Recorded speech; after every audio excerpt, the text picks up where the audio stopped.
What up, folks? Once again, it's your boy Tim with another ride sharing video. So which app in rideshare, whether driving for Uber or Lyft, which app pays drivers more? Which app is more rewarding? Which app is a better choice for drivers?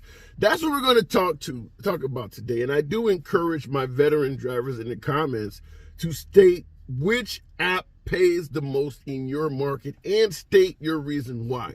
Trying to get a dialogue going. At the end of the day, yours truly, I always am happy to admit I am not a know-it-all. I believe a dialogue is very important for all of us drivers because the ride-sharing companies themselves are incredibly dishonest. If you listen to the ride-sharing companies to make your decisions, you will be misled every damn time. I've been driving off and on since 2014, and I can tell you for a fact, when we started driving, the ride-sharing companies, particularly Uber, was telling drivers that the average driver made $90,000 a year. Not only was that bullshit, they ended up having to pay $20 million to the Federal Trade Commission for lying about that. And as of just last year, towards the end of last year, Dara Khosrowshahi, the CEO of Uber, once again was lying about how much folks earn. So the only way to find out the truth is for us to get online and talk about this shit. Because that's the only place you're going to find it is from actual folks out here in the trenches doing this for a living. So who pays the most? Well, there is a host of factors that need to be considered to figure that out.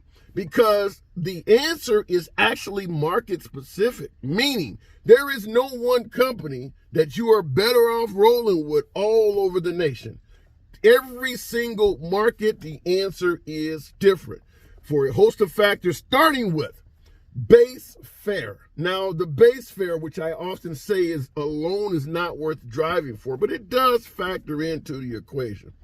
Base fare in ride sharing generally is somewhere between about 59 cents a mile to a little bit over $1. We're talking about the base fare, what a driver makes per mile for taking somebody from point A to point B. And it's generally, like I said, upper 50s to about $1 per mile. Now, in every market, the base fare generally has a little bit of play between Uber and Lyft. On average, Lyft tends to pay a few cents more in base fare than Uber.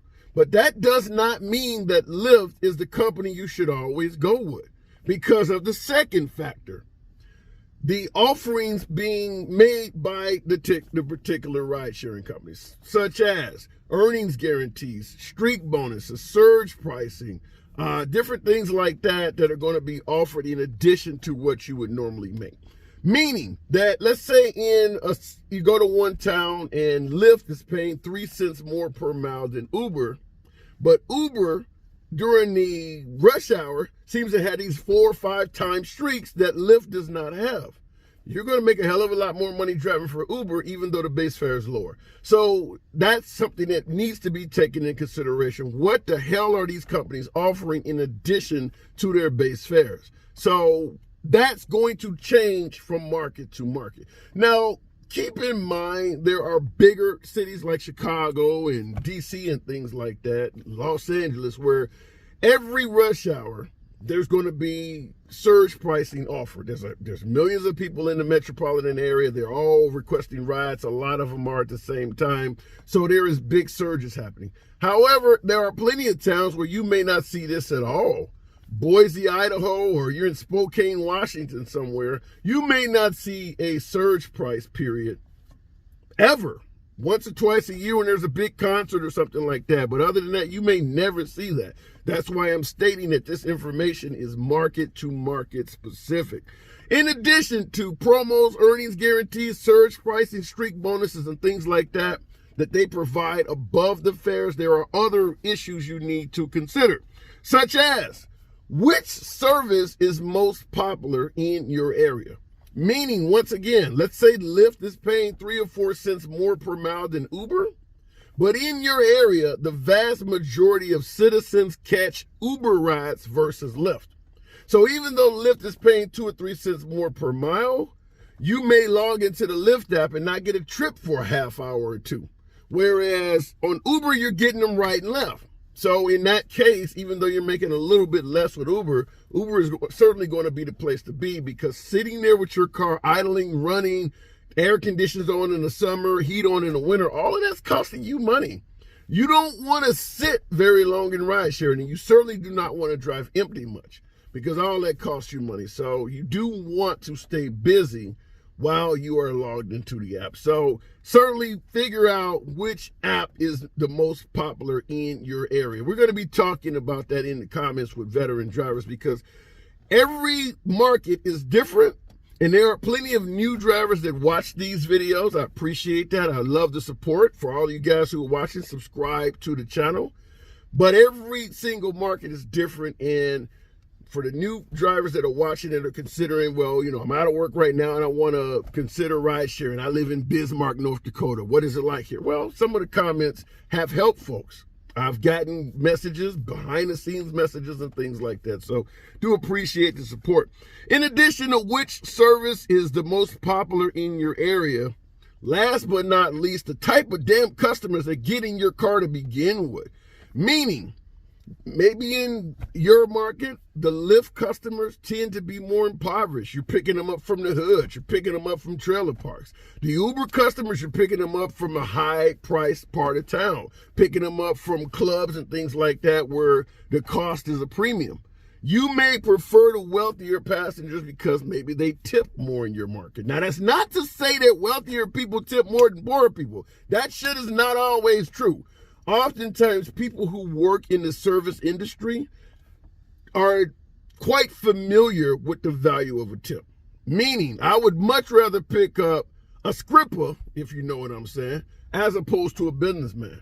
Because a scripper knows the value of $1, as opposed to the businessman who thinks you're supposed to be doing this shit for him anyway. It's your job to do it. The stripper is going to look at you like, I understand the value of a tip. People who work for tips know the value of them. And I invite you in the comments to let me know if I'm getting that off in your market. Do you tend to make more money from business people in business suits, or waitresses and bartenders and things like that who actually work for tips? In my market, I certainly would rather have the person that works for tips than the businessman. But like I said, that's what we're having a dialogue for, because it changes from market to market. No market is the same. So the types of customers, meaning in addition to where the type of business environment they work in, also your safety is a concern. Picking up somebody in the hood at 3 o'clock in the morning is far worse than picking up somebody in the wealthy side of town at 3 o'clock in the afternoon. So you have to keep that in mind as well. There are no shortage of drivers that are, robbed, carjacked. Many of us lose our lives out here and things like that. So that is a reward. When I started the video off, I'm asking which service is more rewarding. Being able to pick up a passenger and feel like your ass is not about to get carjacked, that's a reward. I feel safe with your ass. That's a reward. And there are plenty of neighborhoods, particularly right now during the pandemic, when everybody's getting in your vehicle masked up and you can't see their face and things like that. And for some strange reason, the ride-sharing companies continue letting passengers get in your vehicle that do not need to have a profile picture on their request or even their real damn name, as if our safety is of no concern to the companies at all. So certainly you want to factor in what neighborhoods you're picking up passengers in. And if all of your Uber passengers are coming from wealthier, high-class areas and your Lyft passengers are coming from downtrodden areas, no one would argue with you in suggesting that in my market, I prefer picking up passengers with Uber. That is a reward in itself. Peace of mind may not have nothing to do with money.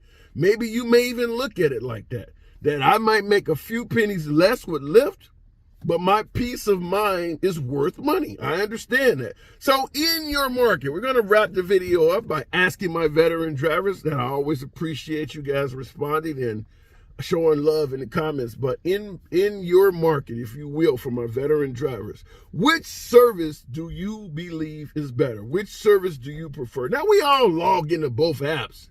That's not even up for debate. Most drivers, they have access to Uber and Lyft. However, in the smaller markets, The answer to this question varies even more, because if you're driving in DC or you're driving in Chicago or, a really big city, there are ample Lyft and Uber passengers. However, if you're operating in smaller markets, there may be one of these apps that have virtually no trips at all. If you're in Naples, Florida, for instance, chances are one market is way more active than the other. And that's all around the country. Virtually all of any mid-size or small town, one app is going to be overwhelmingly more active than the other. Generally because either Uber or Lyft will go into that town and offer incentives like free trips or heavily discounted trips to get folks to the app, and the other company is not doing it. So as a result, you'll have a hell of a lot of Lyft passengers in this town.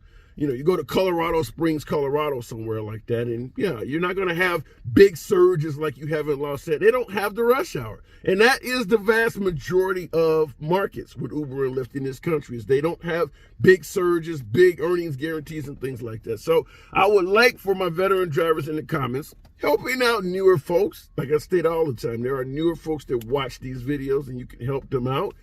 That way we're not dependent on the lies from corporate Uber and corporate Lyft. But in your market, which company is the better option in your opinion? And why do you believe that? Once again, it's your boy Tim. As always, subscribe to the damn channel. And I'll see you in the next video.